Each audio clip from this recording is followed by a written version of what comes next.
YouTubers, it's Elliot here from Neanderthal Fitness, www.neanderthalfit.com, personal trainer, fitness instructor, YouTube talk at the camera dude. So today's video is a subject which interests me.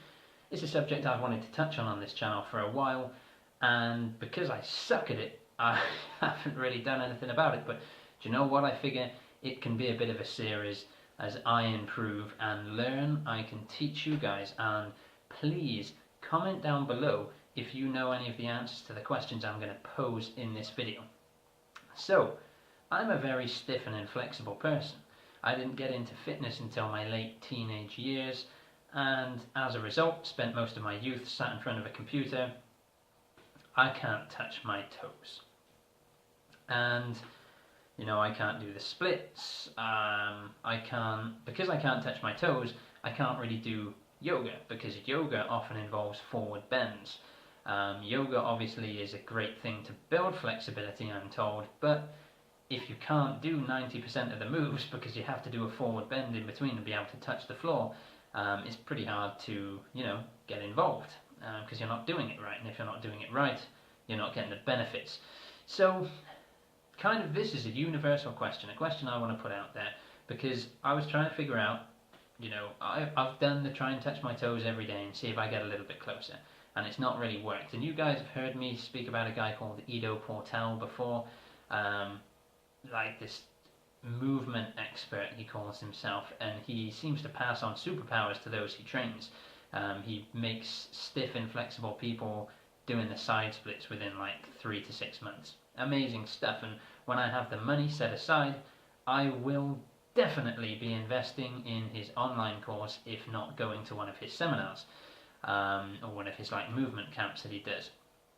Now, that aside, he talks about something called loaded progressive stretching. His secrets are all very closely guarded, his cards are played close to his chest, and his followers are devout. Nobody will give his stuff away for free, which I guess is fantastic, because he'll stop doing what he does if he can't make a living from it anymore. Because as much as we all like to help people, or well, some of us like to help people and just do what we do, you have to find a way to turn your passion into a living, or you can't do it for a living, and you get stuck doing a shitty job that nobody likes and you don't like. Yeah. Anyway, so it's kind of cool, but he talks about loaded progressive stretching, and to my mind that suggests that it's stretching with an added weight. Now, many years ago, not even that many years ago, maybe about 2 years ago, I was doing stiff leg deadlifts, and I kind of clocked the thought that when I picked up the bar to do a stiff leg deadlift, that extra weight was dragging my hands down and bringing my hands closer to my toes.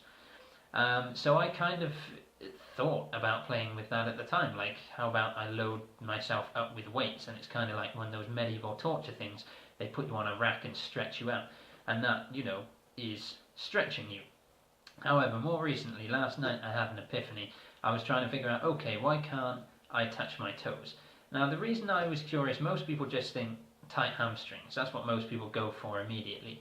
However, I noticed something about my body, which I'm going to demonstrate. I've got a chair behind here, so I'm going to demonstrate for you, that puzzled me as to how this works. So I'm going to stand up, I'm going to go through this, explain, and then I'll come down and talk to you guys a little bit further. So, okay,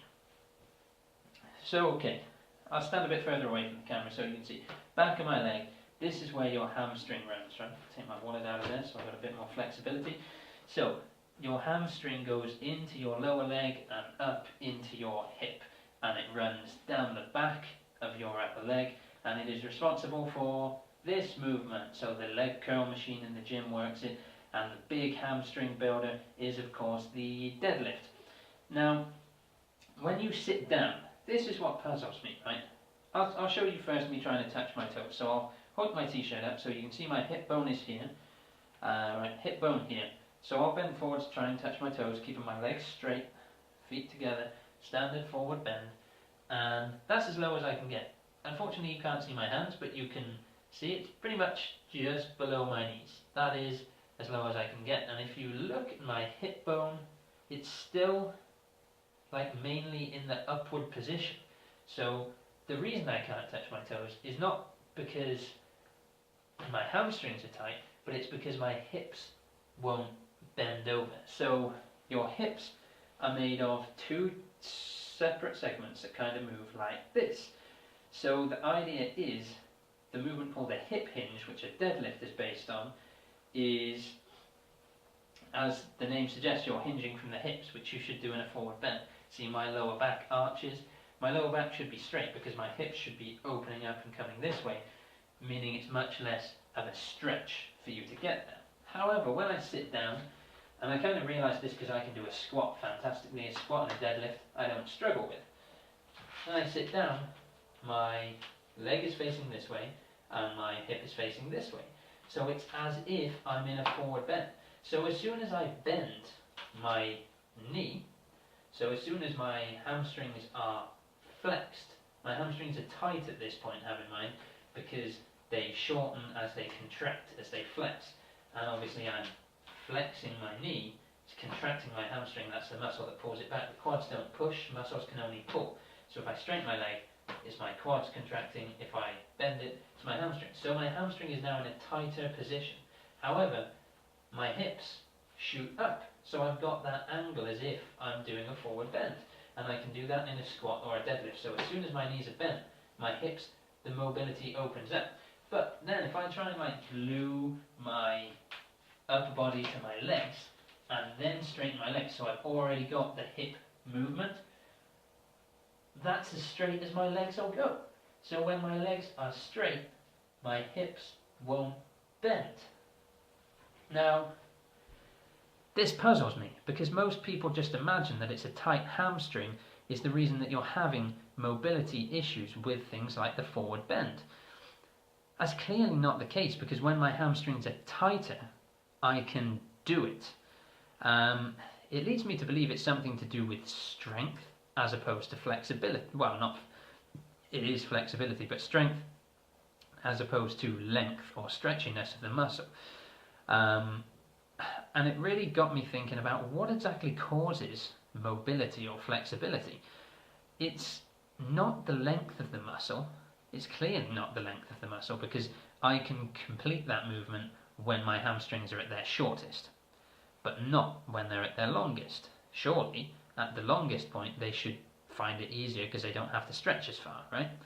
So it's not that.